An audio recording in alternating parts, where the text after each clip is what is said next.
यहां पर अब मैं सीधे चलूंगा ये 3 ब्रेकिंग और 3 शॉट्स के साथ।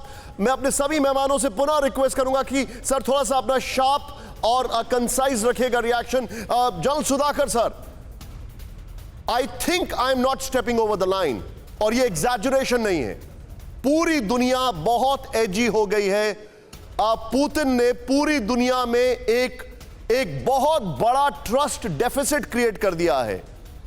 अगर वर्ल्ड वॉर 2 एक शेपर्ड के चलते हो सकता है, then I think Ukraine is a bigger cause. Nishant, good afternoon, शुभकामनाएं हमारे को पैनलिस्ट और व्यूअर्स को, और बहुत धन्यवाद आपने फिर से मेरे को इनवाइट करने के लिए। We are honoured sir, and thank you so much, and very good question you have asked. Geopolitical logic से मैं सिर्फ इतना ही कहूंगा, 9th May is a very distinct objective that Russia is looking at.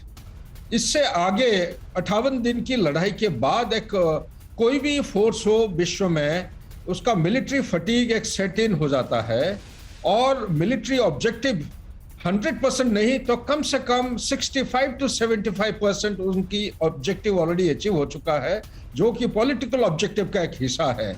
और बाकी जो है शायद वो कॉम्प्रोमाइज करेंगे, मेरे अंदाज से हो सकता है जो आप कह रहे हैं, और आने वाले समय में हमें ये सब साबित होगा। Back to you Nishant. Point taken sir, and thank you very much. It was very concise. मैं अगली 2 खबरें बैक टू बैक बड़ा तेजी से दिखाऊंगा, बीच में मैं जरूर आपको बताने आऊंगा। यहां पर एक रात में यूक्रेन में 58 मिलिट्री ठिकानों पर हमला, यह बहुत बड़ी खबर। रूस का यह दावा है, ट्रूप्स, फ्यूल डिपो और हथियार के ठिकानों पर रूसी बमबारी।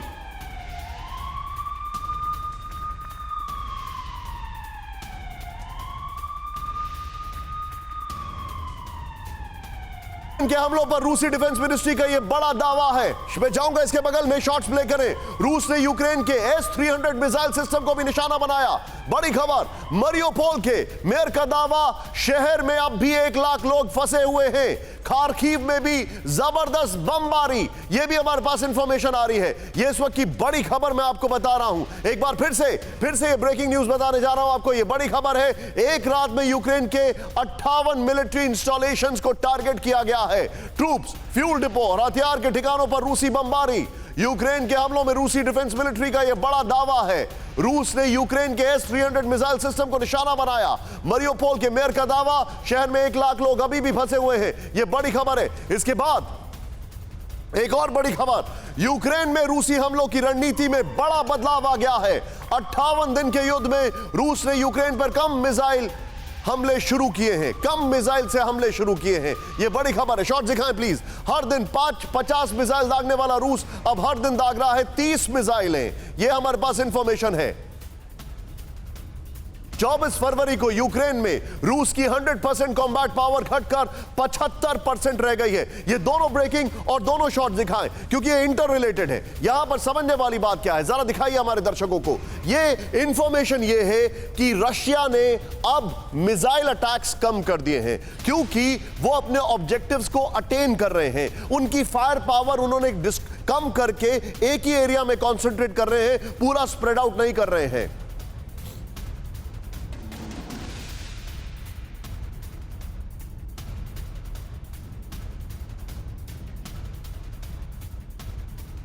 सीधे आइए बिग वॉल पर, अपने दर्शकों को मैं जानकारी दे रहा हूं, सीधे प्ले ऑन करें। ये जो इंफॉर्मेशन है यहां पर, मरियोपोल डन, अब डोनबास की बारी। यहां पर 11 मार्च, ध्यान से देखें आप, रशियन मिसाइल जिसने यूक्रेन में तबाही मचाई, रशियन मिसाइल, पूरा बिग वॉल रखें।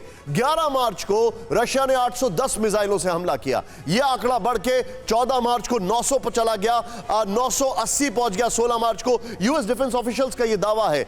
28 मार्च को 1370 मिसाइलें उनके ऊपर दागी गई। 1370 मिसाइलें। नेक्स्ट चेंज करें इसको यहां पर। यह आंकड़ा जैसे जैसे बढ़ता जा रहा है, 24 फरवरी आपके सामने है, 11 मार्च आपके सामने है। यहां पर जो नोट करने वाली बात है, डिफेंस ऑफिशियल्स ने यह कहा है 24 फरवरी को 100% इनकी कॉम्बैट पावर थी। यह हमारे पास इंफॉर्मेशन है। कॉम्बैट पावर यानी इनके ट्रूप्स, इनकी मिलिट्री और इनके ट्रूप्स इनके मिलिट्री जो टैंक्स वगैरह हैं और इनके अदर इंस्टॉलेशंस 100% से घटकर 19 अप्रैल तक वो 75% हो गई। मिसाइल्स जो थे वो हर दिन 50 मार रहे थे, अब 30 हो गए। मैं सीधे चलूंगा यहां पर, मेरे साथ एक और जनरल साहब मौजूद हैं। Sir, your sharp reaction. मैं आपसे ये जानना चाहता हूं, व्हाट इज वॉर टैक्टिक्स?